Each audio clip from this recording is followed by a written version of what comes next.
अस्सलाम वालेकुम। किसी साहब ने बयान किया है कि एक दिन माँ जी ने मुझे बेसन की रोटी पका के दी।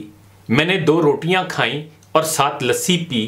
फिर माँ जी को खुश करने के लिए ज़ोरदार आवाज़ में अल्लाह का शुक्र अदा किया।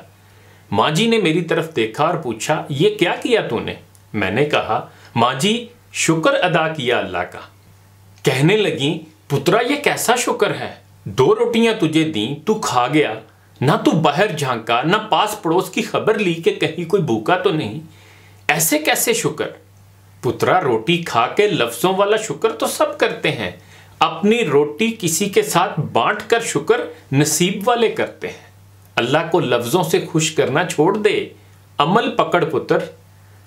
अल्लाह जिस चीज से नवाज दे उसको खुशी से इस्तेमाल कर और किसी के साथ बांट लिया कर कि ये अमली शुक्र है।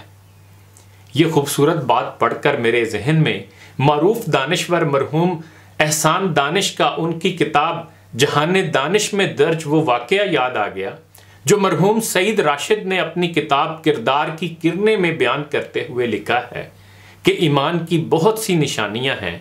उनमें से एक ये है कि इंसान अपने से कम खुश नसीब इंसानों से कैसे पेश आता है, उनकी कितनी दिलदारी करता है और उनकी खुददारी का कितना लिहाज करता है। लाहौर से कराची तक रेल का सफ़र लंबा सफ़र है, इसलिए मुसाफिर हस्बे इस्तिताअत खाने पीने का कुछ सामान साथ ले लेते हैं। जब शाम पड़ी और डब्बों की बत्तियां जलीं तो थोड़ी देर बाद मुसाफिरों ने अपना अपना ज़ादे राह निकाला। ज़ादे राह तो बड़े लोगों का होता है। तीसरे दर्जे के इन तंग दस्त और खस्ता हाल बेशतर मुसाफिरों के पास नाश्ता दान नाम की कोई शानदार चीज़ न थी।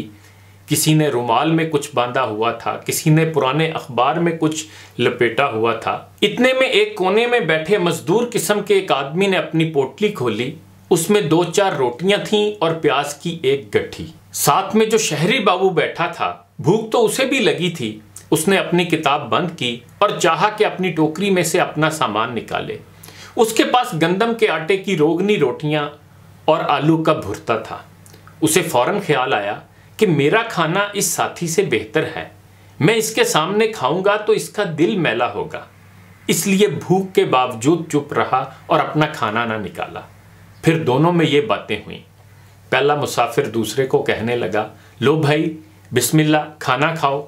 दूसरे ने कहा, शुक्रिया मुझे खाना नहीं खाना। पहले ने पूछा, क्यों भाई, क्या कुछ तकलीफ है? दूसरे मुसाफिर ने जवाब दिया, नहीं तकलीफ तो कोई ख़ास नहीं, खाना भी मेरे पास है लेकिन मेरी पसंद का नहीं। पहला मुसाफिर बोला, तो फिर तुम्हें चने की ये रोटियां क्या पसंद आएंगी? पहले मुसाफिर ने अपनी रोटियों की तरफ इशारा करते हुए पूछा।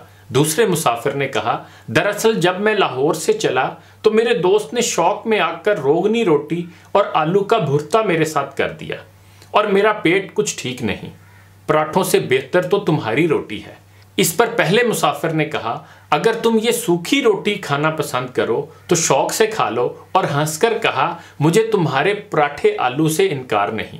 इस तरह दूसरे मुसाफिर ने अपने पराठे आलू निकाले, साथ कुछ अचार भी था, और पहले मुसाफिर ने बड़े शौक से आलू पराठे खाए।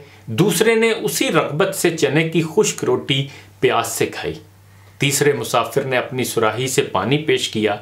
इस तरह उन मुसाफिरों का खाना ख़त्म हुआ, लेकिन बात यहाँ ख़त्म नहीं होती।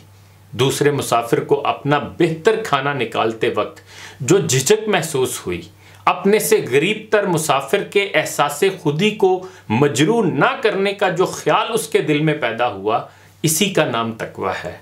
यही तर्ज़े एहसास इस्लामी मुआशरे की जान है। ये दिलदारी और दिलनवाजी हर मुसलमान की अनमोल मिरास है। उस दूसरे मुसाफिर का नाम एहसान दानिश था जो हमारे मुल्क के नामवर दानिश्वर गुजरे हैं। उन्होंने बहाने से अपना अच्छा खाना अपने साथी मुसाफिर को पेश करके खुद उसकी रूखी सूखी खा ली। क्या आला ज़र्फ़ी है, क्या हुस्न सलूक है।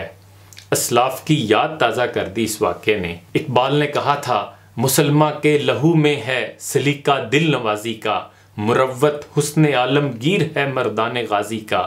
और कहा कि यकी मोहकम अमल पैहम मोहब्बत फातह आलम, जहादे ज़िंदगानी में हैं ये मर्दों की शमशीरें। इन्हीं गुजारिशात के साथ इजाज़त चाहूँगा। अपना ख्याल रखिएगा। अल्लाह हाफ़िज़।